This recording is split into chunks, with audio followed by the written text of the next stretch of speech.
ale tɔɔrɔ yan fɛ. ale tɔɔrɔ ye. mɔgɔ mun tun bɛ o tɔɔrɔ yan fɛ donc i b'a sɔrɔ fa bɛ yan i b'a sɔrɔ fa bɛ yan fɛ. u ye kogo ta k'u cuma jigin. bɛɛ taara ka maa nɔfɛ. cɛ yɛrɛ la. u bɛ kogo ta bɛɛ taara ka. kojigi yan. kogo ma jɔ ka se ka kogo bila jɔ tu cogo. biriki taara dɔɔni de. merci beaucoup. ala ka tile de caya.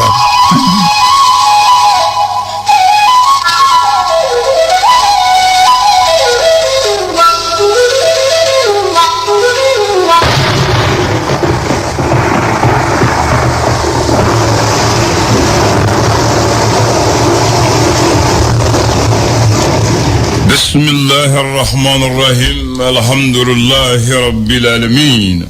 اتنياري abla nan ko cugodi ko wawsa ere denia awo mala nyatana ere denia ngere do kopi be ya ay kon bi andre bi na ni wori mi ñene ni yere do way ne do way nya fam na ne ko kuma korobal ne ro no bitene ga doyi ye kuma famu ci ça bitene ga doyi voilà ye kuma famu ci ça nya fam na ça voilà ko cugodi ko wawsa ko ni kuma fora ibi hakile dafu la ko kuma me parce que ni ma kuma me dron et c'est que kuma jabi ay ne kuma fam na foro et c'est ka famu na ma ba on pateva kuma kelen fora mba fo ko fo ko e bamana donc là ko ale ko die fuye ma fo diete fin non na foro ko die fuye ibe fon fela donc la be sirikata da dinga wono ouais ka ira la ko gente foye mais pour que ka ira fena ko jen fin ibe sa dinga min kono e ka kiri la baine o ka nyani no cheni o fena be dépend jen ni la ça va me jen am examen de la quoi am examen le résultat bi tabo ya fait oh am examen la hakilma ko kelen nani be o kelen nani bamandi o jumen folo ko joma ya kele to pas emuna joma kele ay sega ba muna sega ba ebe jwa tigila tigi fene te so joma ma o donc da sega be ayo ko fade ya kele o bamandi sade ya o mina fo friend of people ibe se friend la mekile aola o kele bamandi ko le ba anana ko du ko lo kele ay sabana ni do sabana ko du ko kele ko kele ko fana bamandi o fuma ga cha ko business yi no fuma ga cha ne o fana ko ga cha ye anana ko muzo ko kele okay ko ye yako chori e mo le biele ko kele ye o fuma ga cha de yi no trige yi no ko to ye ko to ju so kele yi no fuma ga cha toro e bona habla o chibola ye ya fone parce uzo kele no bengo muso kele bi ke sababu ga kabila wera bla no kona sikatola voilà ouais ok yoro ko no te fende ni de o te fende ni voilà ko kele nani ko bamandi de non kuma kacha chere la non kuma kacha akuma kacha surtout mi du koloko ni musoko yi no lu kuma kacha ne ye la akbar haji nyeti fam ate fam de ana kono ko jana kono ko wala kuma ko tinya jolo nye fu me nyeti fe voilà famu na sa bismillah ami do nyumena bi biye juma Afrique kalo kile ta ani kononton samba flale ni mwa ani nani nega jatena ya bla mena ebe bo blage ne ma fere kongo ni mino mu ni ni ala kama jate to yo mais au bala say man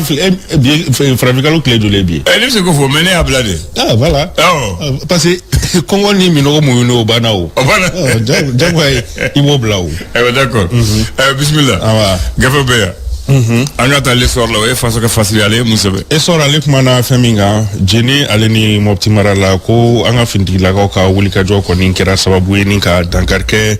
bamanchi wali ke ba moko chama ko nina o wuli ka jo re fene kera sababu ni ka baka munu ko ni ko minene be ufe ale ni moko bolla fen waraw ni nga sega o fene ko ni ndragi ka bo bamanchi wali ke ba moko nunu bolo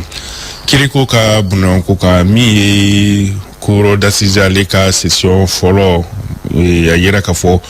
mamunu ni olukoni ko bisigile no nabe fo mako accuse ko beta mako keme flali ni biwolo vla ani durula mamunu ni kiri ko ni kera ni olukoni minana ko o kɔni bɛ taa min ye mɔgɔ 200 ale ni 25 olu kɔni de ka kiiri kɔni kɛra ni ka a jaabi olu di esor ale ka laseli don. Naam. L'indépendant ka laseli ye jumɛn ye? Indépendant ale ka laseli ye min ye ko atteinte au bien public o tɛ ka dankari kɛ faso ka foroba nafolo la énergie kɔnɔna na o hukumu kɔnɔna na ministre min bɛ yen ni o ye Lamine Seydou Traoré fo ka taa se u ka DG kɔrɔ ni o ye Kourechi Konare ale ni Umar Jara ko ni maa ninnu kununko k'u kɔni k'u ye u ka sɔrɔladonbagaw ni o ye avocat ye olu k'u ye liberté provisoire kɔni ɲini u ye ko nka kiiri tigilamɔgɔ kɔni ma sɔn liberté provisoire ma o kɔrɔ ka u bila fɔlɔ sani kiiri mako ka se u ma ko kiiri tigilamɔgɔ kɔni ma sɔn o ban. Donc u tora kaso la. Mais dɔw bila la dɛ. Dɔw bila la o ni détail la o. Par exemple u ka ko sɔnna dɔ ta ma sɔrɔ dɔw ta ma o mɔgɔ naani wɛrɛ minnu kɔni nɔ minɛnen don ni dossier in kɔnɔ ko u sɔnna olu ka liberté provisoire ma o bɛ détail la 11h an bɛ don la indépendant bi n'a bɛ to ɲɔgɔn fɛ an bɛ waati min na i ko sisan ko n'i ye Sahel jamanaw ta k'a lajɛ ko funteni fanga kɔni bɛ ka bonya ko ni changement climatique ni ko n'i y'a ta k'a lajɛ ko a sababu kɔni bɔra an adamadenw yɛrɛ de la an jogo yiritigɛw ni fɛn kuma ka ca an ka jogo yɛlɛma hali bi ani indépendant bɛ to ɲɔgɔn fɛ ni ye wale cɛjugu ye min ni o kɛra Océan Atlantique kɔni kan Brésil ka olu fɛ yen nɔ ko ni ye maa 9 olu kɔni su kɔni yira k'a fɔ maa 9 kofɔlenw kɔni na ko maa 9 kofɔlen ninnu ko maliyɛnw don indépendant hali bi an n'a bɛ to ɲɔgɔn fɛ kiiriko ta fanfɛla na min ye ko cour d'assises de Bamako ale ka session fɔlɔ a yira k'a fɔ ko affaire 163 o de kɔni jugera ko mɔgɔ 113 olu kɔni datugura mɔgɔ 50 olu bilala ka kan ni kiiri taabolo ye hali bi ani indépendant bɛ to ɲɔgɔn fɛ min ye politique tɔn olu ka wulikajɔw kɔni baaraw kɔni ɲɔngirili kɔni fo ka taa se fara ɲɔgɔn kulu minnu n'olu ka baara bɛ tali kɛ politique wale fɛnɛ da olu bɛɛ lajɛlen ɲɔngirili hukumu kɔnɔna na kulu min bɛ n'a bɛ fɔ ma ko mouvement tabale ale kɔni kɛn bɛ ka welewelema kɛ ka ɲɛsin jamana ɲɛmɔgɔw ma u ka segin kɔ u ka ni décision ninnu na ale ni ka sigi ka fɔ kɔni kɛ waasa bɛɛ ale ni keleya o bɛ se ka na cogo min na indépendant ale ka laseli don. Les Échos wele Les Échos ale kumana fɛn min kan an bɛ taa bangasikaw olu fɛ yen nɔ ko kunungo olu kɔni bɔra ni k'u ka nisɔngoya yira kɔni kɛ ka kɛ ni lakanabaliya min kɔni bɛ u ka sira kɔni kan kɛrɛnkɛrɛnnenya bangas ale ni bayangara sira kɔni dancɛ la ko lakanabaliya kɔni bɛ ko kɛrɛnkɛrɛnnenya la u ka pɔn min bɛ yen n'a tɔgɔ ko pɔn paru sɔngobia ko lakanabaliya kɔni ɲɔɲalen bɛ yen Les Échos hali bi an n'a bɛ to ɲɔgɔn fɛ min ye wulikajɔ lakanako ta fanfɛla na a bɛ fɔ min ma ko opération Maliko ko an ka finitigilakaw kɔni ye dangarikɛ bamanciwale kɛba mɔgɔ caman kɔni na ko wa k'u ka chɛfu dɔw kɔni bɛ a la minnu ni olu k'u ɲininen nɔ kosɛbɛ k'u kɔni sera ka dangarikɛ o bɛɛ lajɛlen na hali bi ani Les Échos bɛ to ɲɔgɔn fɛ kiiriko ta fanfɛla na Dawuda Traoré ko ale kɔni ɲɛɲina ka datugu ni san 5 kaso kɔni ye ka kɛ ni a ka ni wale dɔ kɔni ni ka bin denmisɛnnin fitininw kan Les Échos ale ka laseli don. Ayiwa la nouvelle alliance ale kumana fɛn min kan ko yala loterie jeu de hasard ko sariya don walima sariya tɛ ko diinɛ bɛ fɛn jumɛn fɔ a kan ale ni ko hɔrɔlɔ jumɛn bɛ a la ka ɲɛsin an ka sɔrɔw ma ni o ye économie ye ale ni fɛnɛ a kɛn bɛ ka yira k'a fɔ fɛnɛ ko ka jeu kɛ ko a ka ɲi ko nka ko baara de ɲɔgɔn tɛ. awɔ jeu de hasard ye tiɲɛ ye ko nka ko baara de ɲɔgɔn tɛ. garisɛgɛ sifilɛ ye tiɲɛ ye mais baara kɛ. baara voilà. a tɔ bɛ n'i sɔrɔ baara la yen. Nouvelle Alliance hali bi an n'a bɛ to ɲɔgɔn fɛ min ye école karamɔgɔw kɛrɛnkɛrɛnnenya la kɛnyɛrɛye kalansow kɔnɔna na ko a bɛ kalo 6 kɔni bɔ ko kɔni tɛ ka u ka saraw kɔni sɔrɔ o de hukumu kɔnɔna na min ye Alassane Touré ni ale lafasalitɔ min bɛ n'a bɛ fɔ a ma ko SYLEPMA ale kɔni kɛmɛ ka kangarimada kɔni kɛ ka ɲɛsin école karamɔgɔ kalanso kofɔlen ninnu kɔni ɲɛmaayaw ma hali bi ani Nouvelle Alliance bɛ to ɲɔgɔn fɛ min ye nin juguya wale hukumu kɔnɔna na segukaw olu fɛ yen nɔ ko dɔ kɔni ye a furumuso kɔni kantigɛ ni bese ye la hawla wala quwwata a sera o la tiɲɛ la a ma s'o la n'a ma bɛn a la dɔrɔn a ye ɲɔgɔn bila a tɛ furusa bɛ ka siri a banna adamadenw kɔni an tɛ foyi de faamu a tɛ faamuya Nouvelle Alliance hali bi a n'a bɛ to ɲɔgɔn fɛ naam an bɛ wagati min na i ko sisan ko kunnafonidilaw Alexis Karamiri ka laseli kɔnɔna ko an bɛ cɛmancɛ fanga mɔgɔw ka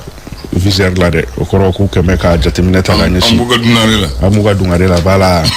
o kɔrɔ ko ka baaraw taabolo ka jateminɛ kɛ a la Nouvelle Alliance ale ka laseli don ayiwa le fondement ko di fondement ale kumana fɛn min kan ko transition kuntagala bɛ ka taa cogo min na a ma ɲɛdɔn a kuntagala jɔnjɔn kɛli ma dɔn a la ale ni ko yala ko Assimi ye kale ka siya min kɔni kɛ ko o nafa ye jumɛn ye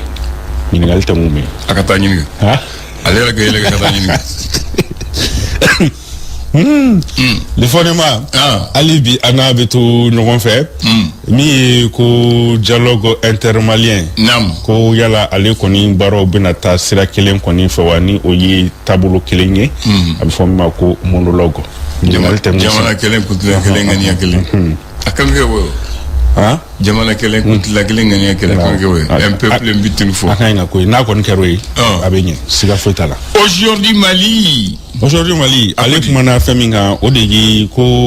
mɔgɔw ka ɲi k'u sigi ni conclusion minnu kɔni ye ni o ye bɛnkan laban minnu kɔni ye dialogue intermalien na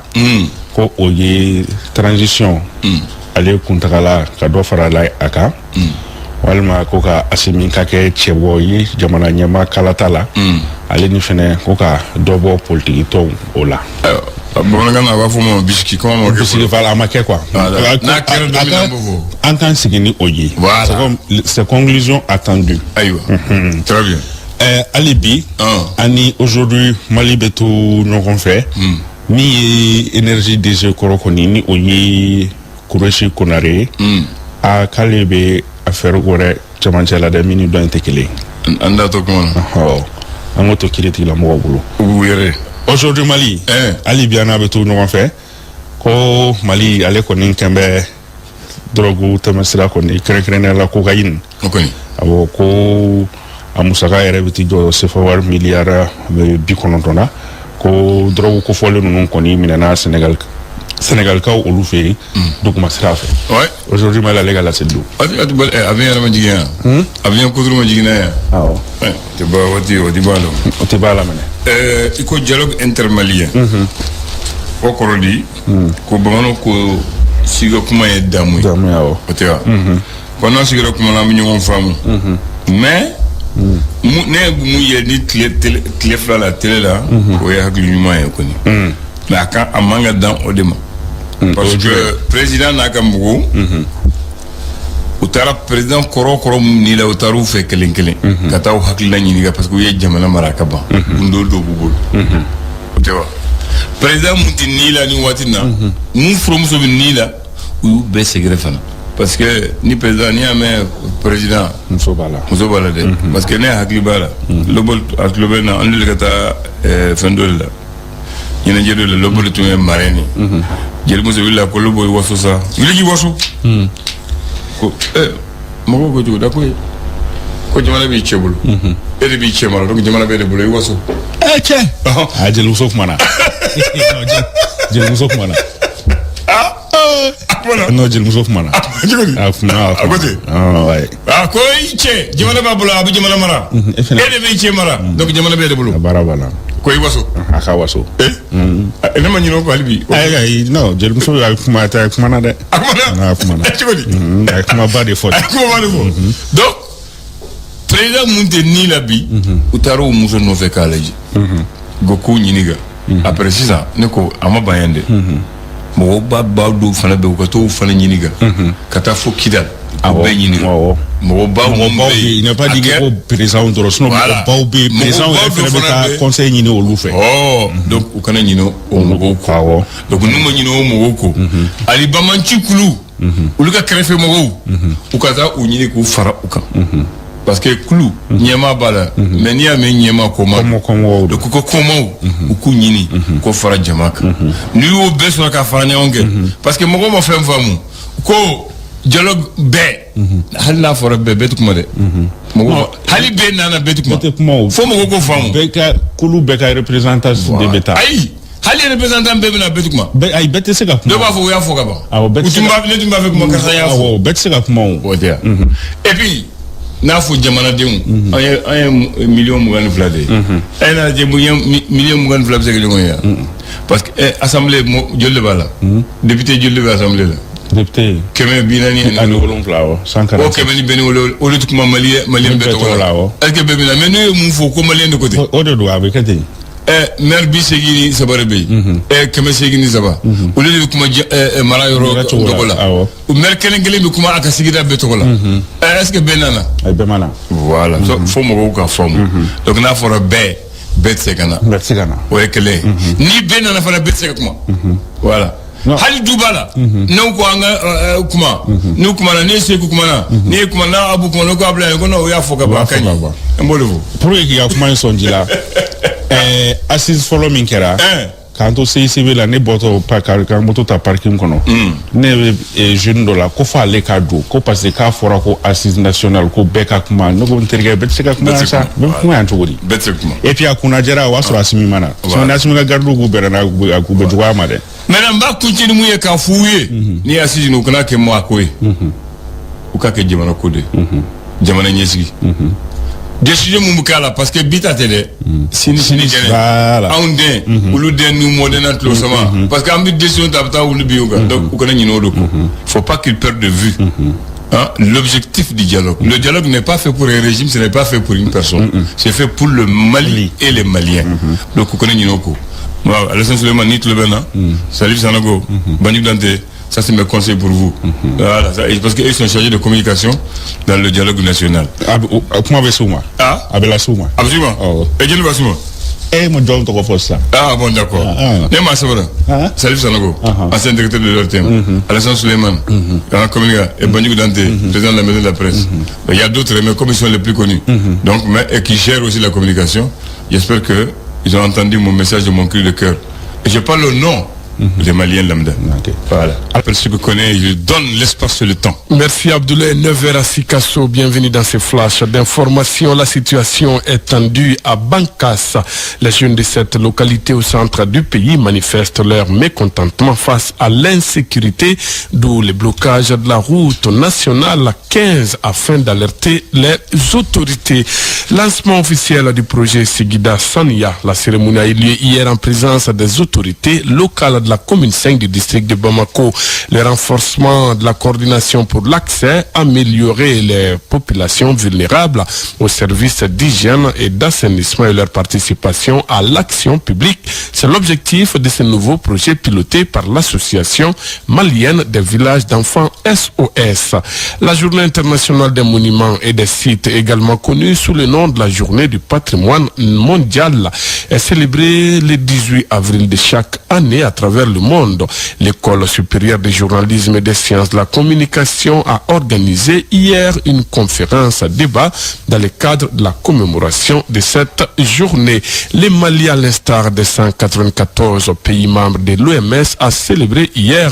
la journée mondiale de la santé sous le thème « Notre santé, nos droits ». Cette édition 2024 interpelle ces pays membres au respect de ces droits humains qui est fondamental dans la vie. La célébration de la journée a eu lieu au siège de l'Organisation mondiale de la santé au Mali en présence du secrétaire général de la santé et de ses partenaires. Fin hier jeudi de l'atelier de formation sur la diffusion d'alertes précoces liées à la météo, à l'eau et au climat dans les bassins du Volta. Durant 2 jours, la trentaine d'experts des domaines concernés étaient en conclave afin d'élaborer des stratégies durables pour l'amélioration de la qualité du SAP dans les bassins du Volta. Sport football, championnat national de Ligue 1 Orange, la 23e journée donne le ton cet après-midi au stade Mamadou Konaté avec la rencontre ATS de Koro AS Black Star prévue à 16h30. Enfin, Coupe d'Afrique des Nations de futsal 2024 à Rabat au Maroc après la phase de poule.